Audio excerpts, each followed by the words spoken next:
GPT Kristus Alfa Omega Shalom saudara sekalian, kembali pada konten video pembinaan iman. Sekarang kita akan membahas mengenai doktrin kejatuhan. Jadi setelah kemarin, di video yang lalu kita membahas mengenai penciptaan, kita akan masuk kepada fase selanjutnya yaitu mengenai kejatuhan. Kejatuhan adalah fase di mana manusia jatuh ke dalam dosa. Karena manusia pertama yaitu Adam dan juga Hawa memakan buah terlarang. Saudara, mengapa kita harus belajar mengenai doktrin kejatuhan? Menurut J.C. Ryle, dikatakan bahwa jika kita asal-asalan memahami mengenai doktrin kejatuhan atau doktrin mengenai dosa, maka kita pun juga akan asal-asalan memahami mengenai penebusan Kristus. Jadi kita nanti dapat menganggap bahwa apa yang sudah dikerjakan Kristus menebus dosa kita semua sebagai hal yang biasa saja. Karena itu, mengenai betapa mengerinya dosa bagi kehidupan manusia adalah hal yang penting untuk kita sama-sama pelajari. Saudara, saya ajak untuk setiap kita membaca terlebih dahulu Kejadian pasal yang ketiga, ayat yang pertama sampai ayat yang ke-24. Saya akan memberikan waktu pada saudara bisa mungkin mempause sejenak video saudara, kemudian baru kita melanjutkannya. Jika sudah, mari kita membahas mengenai kejatuhan ini. Saudara, kita tahu bahwa peristiwa kejatuhan itu adalah di mana Adam dan juga Hawa, mereka sama-sama untuk memutuskan memakan buah yang dilarang oleh Tuhan di Taman Eden. Mungkin kita berpikir bahwa, Tuhan kok terlalu berlebihan, kok lebay.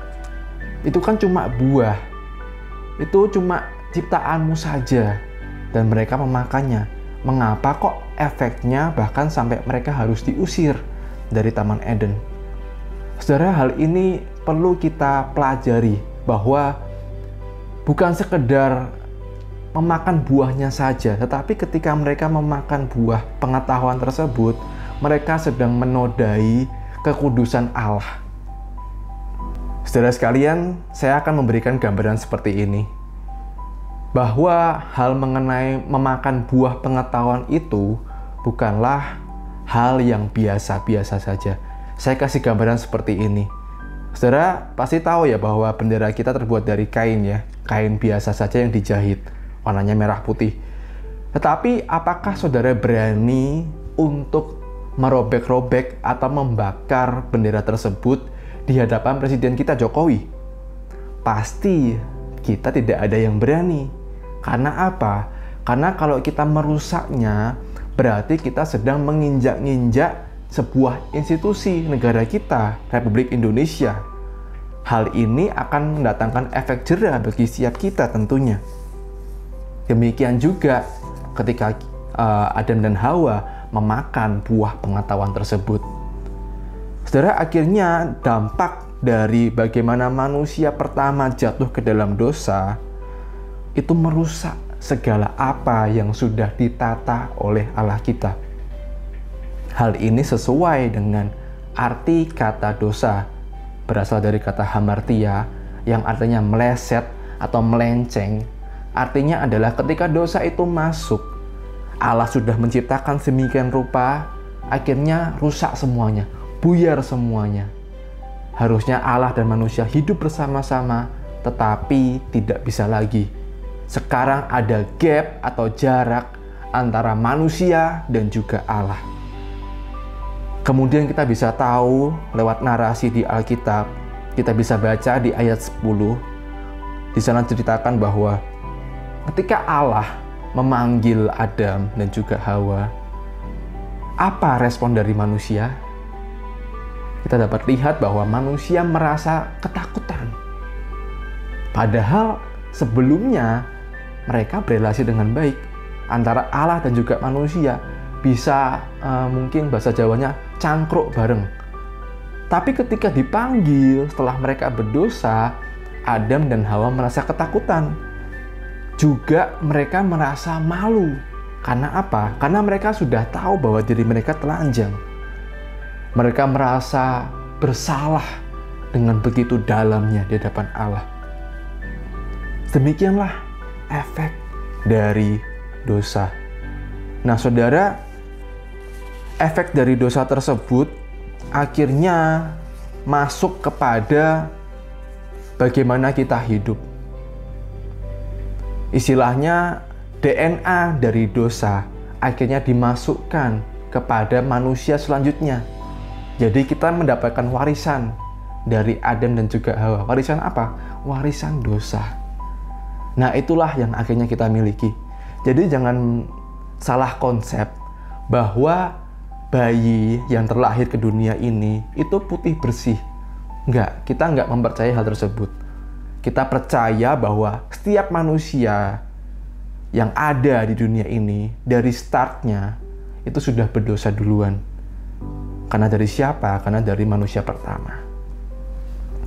Nah, saudara, selain itu, hal ini juga berdampak sedemikian besar mengenai hal-hal yang kita temui sehari-hari, mengenai alam, kehidupan kita, mengenai segala sakit penyakit yang kita terima, itu pun juga akibat dari dosa. Tapi jangan berpikir seperti ini, bahwa kalau ada orang yang sakit, oh, dia berdosa nih, dia habis melakukan apa nih? Bukan, justru kita harus berpikir sebaliknya. Kita menyadari bahwa dunia ini sudah rusak, banyak sekali virus, sakit penyakit, sehingga kalau kita sakit itu wajar, karena dunia ini sudah rusak. Justru kalau kita masih sehat, kita masih sebagaimana apa adanya diri kita saat ini, itu hanya karena kemurahan Tuhan. Tuhan baik sama kita sehingga kita bisa diizinkan untuk sehat. Nah, selanjutnya saudara, Yesus menjelaskan lebih detail di Yohanes pasal 8. Yesus berkata bahwa siapa yang berdosa, ia adalah hamba dosa. Ini artinya adalah kita mengabdi kepada seorang tuan, namanya tuan dosa. Kita menyembah dia, kita memuja-muja dia, kita terbelenggu, kita terborgol, kita tidak bisa lepas sendiri. Itulah makna bahwa kita adalah hamba dosa. Kita terus-menerus mau nggak mau untuk mengabdi kepada dosa. Ini menjadi sebuah dampak yang buruk bagi manusia dan menjadi mimpi buruk yang tidak akan pernah hilang dengan sendirinya. Manusia mau berbuat apapun, sebaik apapun, mau mengusahakan dirinya supaya dipandang baik di hadapan Allah, tidak akan bisa. Nah, saudara, demikianlah dampak dari kejatuhan. Apa yang telah dilakukan manusia ketika ia menodai kekudusan Allah, akhirnya berdampak luar biasa. Saudara, biasanya ketika membahas mengenai kejatuhan, jemaat akan bertanya seperti ini. Lalu kenapa kok ada pohon pengetahuan ditanam di Taman Eden? Kenapa kok Tuhan nggak menanam pohon yang lainnya saja kecuali pohon pengetahuan tersebut? Nah, saudara, menjawab hal seperti ini, saya akan memberikan gambaran seperti ini. Kalau misalkan semua itu aman, semua itu nggak ada yang bahaya, nggak ada yang menggoda, maka kita akan menjadi seperti anak kecil. Semuanya aman, tidak ada yang men-challenge kita atau menantang kita, dan kita tidak harus taat kepada apapun. Bukankah kalau misalkan ada pohon pengetahuan tersebut, maka manusia harus taat. Maka ada sebuah aturan yang harus ditaati oleh manusia. Karena itu, kita bukanlah robot yang tersistem dengan otomatis untuk selalu taat. Kita punya kehendak kita sendiri. Semakin hari, kita akan semakin dewasa rohani kita untuk tahan terhadap godaan. Maka dari itulah pohon itu ada di sana. Karena itu, saudara, Hal inilah yang menjadi jawaban mengapa kok ada buah terlarang di situ. Saudara, kita telah belajar mengenai efek kejatuhan manusia. Hal ini menjadi mimpi buruk bagi setiap kita. Kita tidak akan selamat dengan sendirinya. Dengan mengusahakan apapun tidak akan berdampak untuk kita menjangkau Allah kita. Lalu bagaimana? Nah, kita akan melanjutkan hal mengenai pertanyaan ini di video selanjutnya. Oleh sebab itu, mari kita nantikan dan kita terus belajar. Tuhan Yesus berkati kita sekalian.